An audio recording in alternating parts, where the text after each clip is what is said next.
ఇక్కడ మన MDO office road ప్రాంగణంలో యథావిధిగా నేటికి 3-4 సంవత్సరాలై చాలా యథావిధిగా అంగరంగ వైభవంగా జరిపించబడుతున్నాయి. గణనాథుడు ప్రతి సంవత్సరం కూడా ఇక్కడికి వచ్చి మేము అందజేసేటువంటి అర్చన, అభిషేక, పూజా కార్యక్రమాలన్నింటినీ కూడా స్వీకరించి మమ్మల్ని ఆశీర్వదిస్తూ ఉన్నాడు.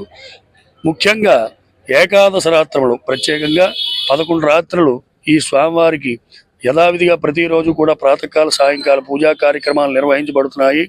యథావిధిగా ఈ ఏకాదశ రాత్ర పూజా కార్యక్రమంలో భాగంగా ఏదో ఒక రోజు నాడు, 5వ రోజు నాడు కానీ, 7వ రోజు నాడు కానీ, 9వ రోజు నాడు కానీ యథావిధిగా స్వామివారికి ఈ యొక్క మహాప్రసాద కార్యక్రమం అనేటువంటిది చేయించడం ప్రతి సంవత్సరం ఆనవాయితీగా వస్తున్నది.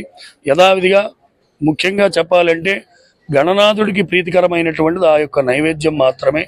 స్వామికి మన శక్తి కొలది పెట్టేటువంటి ఫలము, పత్రము, పుష్పము ఇచ్చేటువంటి ఆ ప్రసాదాన్ని స్వీకరించడంలో